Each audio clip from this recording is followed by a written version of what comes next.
Hello students, मुझे उम्मीद है आप सभी अच्छे होंगे। जैसा कि आप सभी स्टूडेंट्स को पता है, मैं आपको एनसीईआरटी एग्जाम्पलर के अंदर एक्सरसाइज 2.3 करवा रहा हूँ।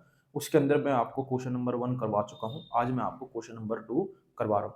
Second, 3x² + 4x - 4। वैसे तो आपको पता है इन क्वेश्चनों के अंदर हमें करना क्या है। एक क्वाड्रेटिक पॉलिनोमियल दी गई है, हमें उसके जीरोस निकालने हैं और वेरिफिकेशन करनी है। तो करने का तरीका ये होता है बेटा, आपको जो क्वाड्रेटिक पॉलिनोमियल दी जाती है आपको क्या करना है, उसको लेट कर लेना है px।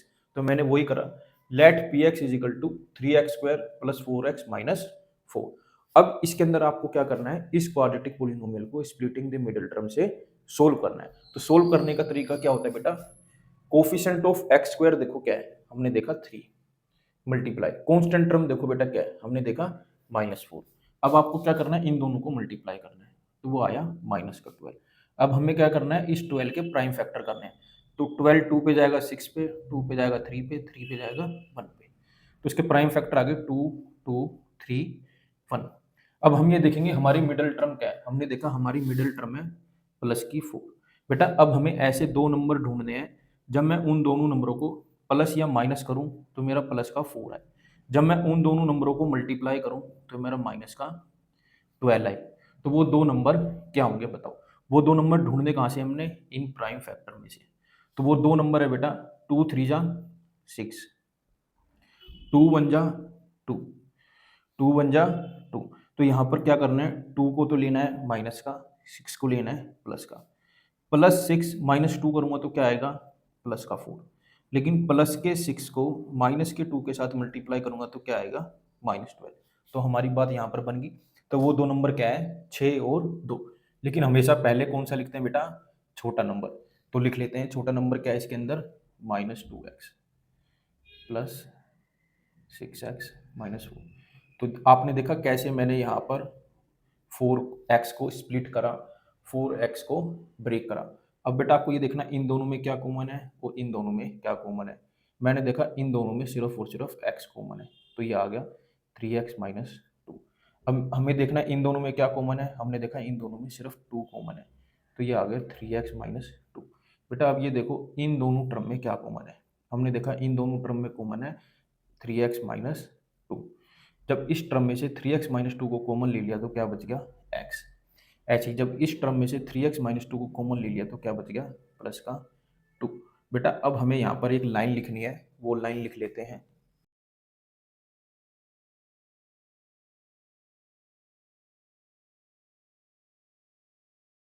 तो बेटा वो लाइन है, put px = 0 for finding zeros of a given polynomial px।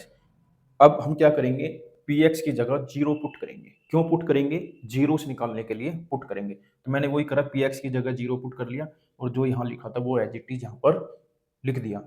अब हम क्या करेंगे, 3x - 2 = 0 और x + 2 = 0। ये x + 2 है, ये प्लस का 2 उधर जाके क्या हो जाएगा, माइनस का 2। यहाँ पर ये -2 है, इक्वल टू के उधर जाएगा क्या हो जाएगा, 2। तो x की वैल्यू आ गई 2/3। तो हमने देखा यहाँ पर हमारे दो जीरोस आए, एक आया 2/3, एक आया -2। तो बेटा इसको ऐसे लिख लेंगे, 2/3 and -2 are the zeros of a given polynomial px। अब हम क्या करेंगे, इन जीरोस के नाम रख देंगे। तो नाम रख दिया हमने, alpha and beta are the zeros of a given polynomial. मतलब जो ये जीरोस आए हैं इनके हमने नाम रख दिए अल्फा एंड बीटा। तो इन दोनों में से किसी भी एक को अल्फा ले लो और किसी भी एक को बीटा ले लो।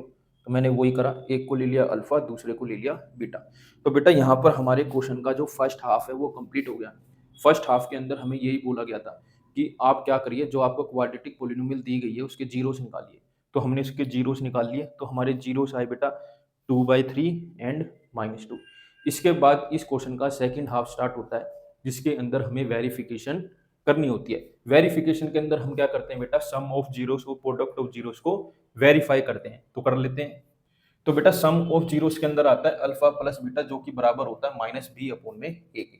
बेटा जो ये अल्फा और बीटा होते हैं ये क्या होते हैं बेटा, जीरोस होते हैं, जो कि अभी अभी हमने फाइंड करे। तो यहाँ पर अल्फा की वैल्यू क्या है बेटा, 2/3 पुट कर लेते हैं, प्लस बीटा की वैल्यू क्या है बेटा, -2 पुट कर लेते हैं। अब इसके नीचे कुछ नहीं है तो 1 लगा लेते हैं। इसको एक बार वो लिखते हैं, 2/3 - 2/1। 3 और 1 का एलसीएम लेते हैं तो आया 3। 3 के टेबल में 3 कब आता है? 1 पे। 1 को 2 से मल्टीप्लाई करा तो 2। 1 के टेबल में 3 कब आता है? 3 पे। 3 को 2 से मल्टीप्लाई करा तो क्या आया? 6। 2 माइनस 6 करा तो क्या आया? -4/3। ऐसे ही अब हम आरएचएस सोल्व करेंगे। आरएचएस का मतलब क्या है? -b/a। बेटा ये माइनस फॉर्मूले में ही होता है। b का मतलब यहाँ पर है कोफिशिएंट ऑफ x है। अब देखो कोफिशिएंट ऑफ x क्या है? 4 हमने पुट कर लिया। एक फिर लिखेंगे a का मतलब क्या है? Coefficient of x square. Coefficient of x square क्या है? 3 हमने लिख लिया। हमने देखा हमारा एलएचएस भी आया -4/3, हमारा आरएचएस भी आया -4/3। तो हमारे सम ऑफ जीरोस तो वेरीफाई हो गई। ऐसे ही बेटा हम प्रोडक्ट ऑफ जीरोस निकालेंगे। प्रोडक्ट ऑफ जीरोस के अंदर हम क्या करते हैं? अल्फा इंटू बीटा, जो कि बराबर होता है c/a के। c का मतलब कांस्टेंट टर्म से है, a का मतलब कोफिशिएंट ऑफ x स्क्वायर से है। तो सबसे पहले हम एलएचएस सोल्व करेंगे, मतलब अल्फा इंटू बीटा करेंगे। तो हमारा अल्फा क्या है बेटा?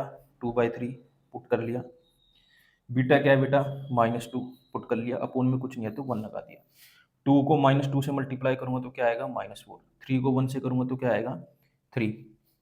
आरएचएस, आरएचएस के अंदर हमें क्या करना है? c/a। कांस्टेंट टर्म देखो बेटा क्या है? हमने देखा हमारी कांस्टेंट टर्म है -4, हमने लिख ली। अब a coefficient of x square देखो बेटा क्या है? 3। हमने देखा हमारा एलएचएस आया -4/3, हमारा आरएचएस भी आया -4/3। तो मतलब एलएचएस बराबर हो गया आरएचएस। तो ये क्या होगी? हमारी वेरिफिकेशन यहाँ पर कंप्लीट। मुझे उम्मीद है मैंने ये क्वेश्चन कैसे सोल्व करा आपको जरूर समझ आया होगा। मेरे साथ ऐसे ही जुड़े रहिए, मैं आगे भी आपके लिए ऐसी ही अच्छी अच्छी वीडियो बनाता रहूँगा। इसका स्क्रीनशॉट ले लो बेटा एक बार।